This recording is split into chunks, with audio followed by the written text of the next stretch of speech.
बोलिए सरस्वती माता की जय, वृंदावन बिहारी लाल की जय। जय जय वेदम व्यास जी की जय, भागवत गीता की जय।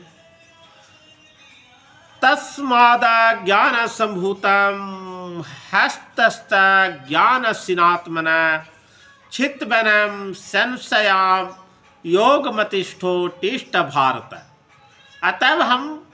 अतः तुम्हारे हृदय में अज्ञान के कारण जो संशय उठे हैं उन्हें ज्ञान रूपी शस्त्र से काट डालो। हे भारत, तुम योग से समन्वित होकर खड़े हो जाओ और युद्ध कर। भगवान का कहने का तात्पर्य है, इस अध्याय में जिस योग पद्धति का उपदेश हुआ है वह सनातन योग कहलाती। और इस योग में दो तरह के यज्ञ कर्म किए जाते हैं, एक तो द्रव्य का यज्ञ और दूसरा आत्मज्ञान यज्ञ जो विशुद्ध आध्यात्मिक कर्म है। यदि आत्म साक्षात्कार के लिए द्रव्य यज्ञ नहीं किया जाता तो ऐसे यज्ञ भौतिक बन जाता है, किंतु जब कोई आध्यात्मिक उद्देश्य या भक्ति से ऐसा यज्ञ करता है तो वह पूर्ण यज्ञ होता है। तो आध्यात्मिक क्रियाएं भी दो प्रकार के होते हैं, आत्मबोध या अपने स्वरूप को समझना तथा श्री भगवान विषयक सत्य। जो भागवत गीता के मार्ग का पालन करता है वह ज्ञान की इन दो श्रेणियों को समझ सकता है, उसके लिए भगवान के अंश स्वरूप आत्मज्ञान को प्राप्त करने में कोई कठिनाई नहीं होती।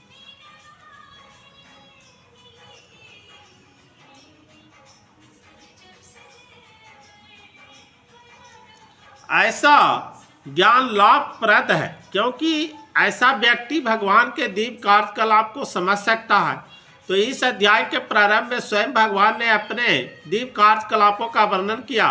जो व्यक्ति गीता के उपदेश को नहीं समझता वो श्रद्धा विहीन है, और जो भगवान द्वारा उपदेश देने पर भी भगवान का सच्चिदानंद स्वरूप को नहीं समझ पाता तो वह समझना चाहिए कि वो निपट मूर्ख है। कृष्ण भावनामृत के सिद्धांतों को स्वीकार करके अज्ञान को क्रमशः दूर किया जा सकता है।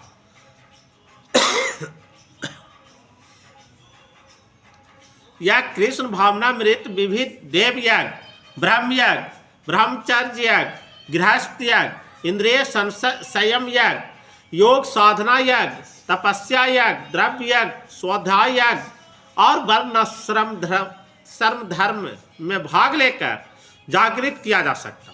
ये सब यज्ञ कहलाते हैं और ये सब नियमित कर्म पर आधारित है, किंतु इन सब कार्यकलापों के भीतर सबसे महत्वपूर्ण कारक आत्म साक्षात्कार है।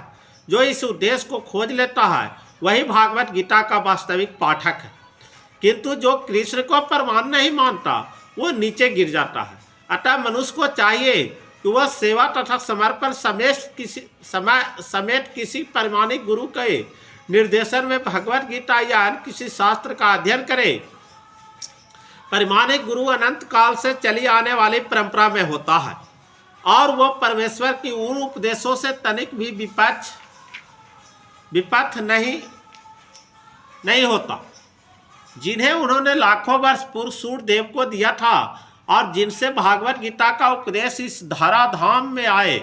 अतः गीता में ही व्यक्त भगवत गीता के पथ का अनुसरण करना चाहिए और उन लोगों से सावधान रहना चाहिए जो आत्म श्लाघावश अन्यों का वास्तविक पथ से विपथ करते रहते हैं। तो भगवान निश्चित रूप से परम पुरुष है और उनके कार्यकलाप दिव्य है। जो इसे समझता है वो भागवत गीता के अध्ययन शुभारंभ करते ही मुक्त होता है। तो इस प्रकार श्रीमद् भागवत गीता के चतुर्थ अध्याय दिव्य ज्ञान का भक्ति वेदांत तात्पर्य पूर्ण हुआ।